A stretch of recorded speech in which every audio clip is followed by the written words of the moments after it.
रावण नहीं, चाहे रावण के पिताजी भी चले आए तो कुछ न कर पाएंगे। तुम परेशान ना होना। मैंने राजा जनक के जीवन पर विचार किया, पाया क्या राजा जनक का जीवन कैसा है, तो दर्शन मिला कि जल में एक जलज की भांति महाराज जनक जिस मार्ग पर चलते हैं, जो उन्हें काठा बुए ताए बुए व फूल सिद्धांत ऐसा है, जिस मार्ग पे राजा जनक चलते हैं उस मार्ग में अगर कोई व्यक्ति कांटे बिछा देता है तो जिस व्यक्ति ने कांटा बिछाया है उस व्यक्ति के चलने वाले मार्ग पर राजा जनक फूल बिछा देते हैं। लेकिन बाणासुर का स्वभाव ऐसा नहीं है। बाणासुर का स्वभाव है जो हमें कांटा दिखे ताए दिखे हम भाला, और ये पंडित भी क्या जानेगा पड़ा किसी से पाला। चलो मिल जाए, दो दो बातें हो जाए, हैं जाने के लिए आए हैं वो किया जाए। बेवा भाई कुलभूषण कंचन नगरी के स्वामी दशारंगी मिथिला में कानन में, जय श्री भगवान शंकर की। बड़े पुत्र भाव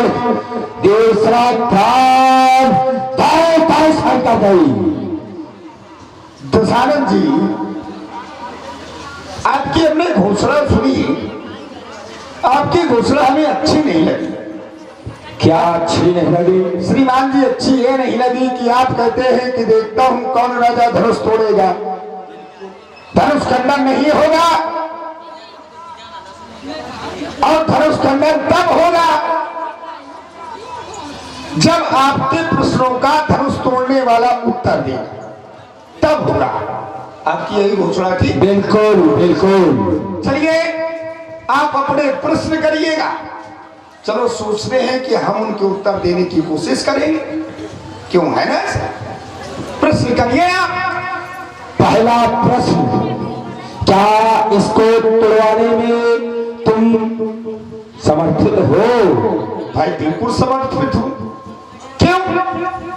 क्योंकि राजा जनक हमारे गुरु बंद है, गुरु भाई है। और ये धनुष किसका है? भगवान शंकर का। कौन है? भगवान शंकर गुरु है। गुरु है, बिल्कुल। तो गुरु के धनुष को तोड़वाने में भला होगा कोई? ये विश्व बपौती है, किसी एक के बाप की बपौती नहीं है तो कोई तोड़वा दे। बड़ी अच्छी बात, आप सुन ले। दशानंद जी कहते हैं कि विश्व की बपौती है, किसी एक को नहीं तोड़वाना चाहिए। चलो हम आपकी बात को मानते हैं।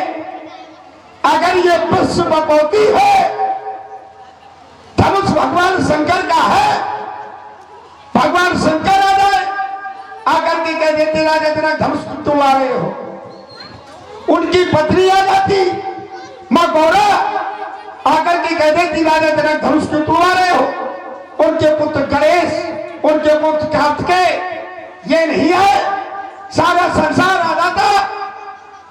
तुम कहे बड़ी अम्मा बड़े घूम रहे हो? बोल चुके भाई, जब विश्व बपौती है तो विश्व को कष्ट नहीं है। जैसे घर आपका जल रहा है, आपको दिक्कत नहीं है कि हमारा घर क्यों जल रहा है, मोहल्ले वालों पड़ोसी वालों को बहुत दिक्कत है। बोल चुके। आपको कौन सा ऐसा कष्ट हो रहा है? बोल चुके। क्या दिक्कत है? बोल चुके। बिल्कुल। आपने कहा कि यह विश्व बपौती है, चलो मानते हैं, ये स्वीकारा, इसके लिए धन्यवाद। दूसरी बात आपने कहा भगवान शंकर का है, शंकर आ जाते, गौरा मैया आ जाते, गणेश आ जाते, कार्तिकेय आ जाते, मानता हूं। ये बताओ गुरु का शिष्य के प्रति क्या नाता होता है, पिता और पुत्र का? अगर गुरु है तो गुरु का शिष्य भी उसका पुत्र है। इस कारण मैं आया हूं। क्यों? क्या भगवान शंकर इसको तोड़वाने के लिए आए थे, वर्तमान में प्रत्यक्ष आए थे? नहीं, भगवान शंकर नहीं आए, मैं स्वयं आया हूं इसको विरुद्ध करने के लिए। इसका खंडन नहीं होगा। बात ये नहीं है, तो क्या है? बात है कि तुम अकेले क्यों आए जब ये विश्व भगवती है? क्यों? रही बात की आपने कहा भगवान शंकर नहीं आए, भगवान शंकर के आने की आवश्यकता नहीं है, इसीलिए तो मैं आया हूँ। क्योंकि भगवान शंकर ने स्वयं राजा जनक से कहा है कि राजा जनक तुम धनुष तोड़वा दो। कहा है आकर धनुर्मधियम तो के हेतु पूज दई तस प्रतिज्ञा कन्या विवाह तोरा चापा। स्वप्न में कहा है, स्वयं नहीं आकर। रुक ले, तो स्वप्न में कहा है भगवान शंकर ने, कहा है कि नहीं कहा? स्वप्न में कहा है, लेकिन सामने आकर तो नहीं कहा। एक क्षण पहले सुन ले, स्वप्न में कहा है, और जब स्वप्न में कहा है तो क्या स्वप्न सच नहीं होती? अधिकतर स्वप्न सच्चे नहीं होते। नहीं होती? नहीं। कैसे? और दूसरी बात सुन लो महाराज, आप कहते हैं स्वप्न सच्चा नहीं होता, और मैं कहता हूं कि स्वप्न सच्चा मान लिया, सच होते हैं। सच होते हैं? हाँ मान तो फिर भगवान लिया। शंकर ने कहा, सुनो सुनो सुनो, इसको तोड़वाना चाहते हो? बिल्कुल।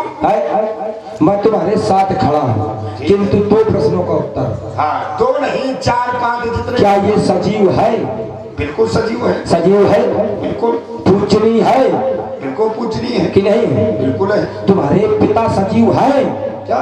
तुम्हारे पिता सजीव है? बिल्कुल पूजनीय है? बिल्कुल। पहले उनको मारो फिर इसको तोड़ो, मैं तुम्हारे साथ हूँ। चलो, बड़ी अच्छी बात, बहुत अच्छी बात। देखिए, दशानंद जी ने कहा कि ये सजीव है, तुम्हारे पिताजी भी सजीव है, तो पहले पिताजी को तोड़ो फिर इसको तोड़ो।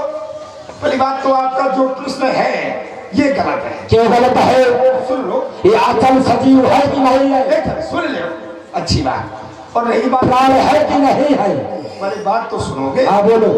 भाई बीच में बोलने से तो बात नहीं बनेगी। चलो हम नहीं बोला तो नहीं बोल लो। एक सिद्धांत आता है, जो जन्मा सो निश्चय नासा, जो नासा सो पुनः, जिसका जन्म उसकी मृत्यु है। लेकिन चलो मानते हैं। कब? समय पे। भाई अगर हमारे पिताजी को अगर टूटना होगा तो वो समय पे वो भी टूट मैं जाएगा। टूटने की बात नहीं कर रहा, मारने की बात कर रहा हूँ। तो यहाँ मारा जा रहा है क्या? प्राण तो हरे जा रहे हैं। अरे तो हरे जा रहे हैं। हाँ। प्राण हरना और निकलना और आत्महत्या ये बहुत बड़ा अंतर होता है। क्यों? प्राणों का हनन कर लेना, प्राणों का हरण कर देना, ये बहुत अच्छी बात होती है। जैसे कोई अच्छी बात है। सुन लो, जैसे कोई व्यक्ति बहुत पीड़ित है, उससे कष्ट सहन नहीं हो रहा, तो क्या कहता है, हे विधाता मुझे उठा ले। किसी का अगर सुन लो, अगर उतने समय में किसी के द्वारा उसके प्राणों को हनन कर लिया जाता है तो उसके लिए वो क्या बन जाता है? वो भगवान के स्वरूप हो जाता है। यहाँ पर महात्मा दधीच के प्राण जो जा रहे हैं, क्यों? क्योंकि महात्मा दधीच की पत्नी सुवर्चा, जिस समय महात्मा दधीच ने अपनी अस्थियों का दान दिया, जिस समय देवता अपने धनुष मांगने आए, जब दान दिया तो महात्मा दधीच की पत्नी सुवर्चा, जिसका नाम था, वो देवताओं को श्राप देने लगी, क्रोधित होकर के। जब श्राप देने लगी तो वहां पर आकाशवाणी हुई कि देवी सुवर्चा, तुम श्राप मत दो, त्रेता के चौथे चरण में तुम्हारे पति का उद्धार हो जाएगा। और ये त्रेता का चौथा चरण है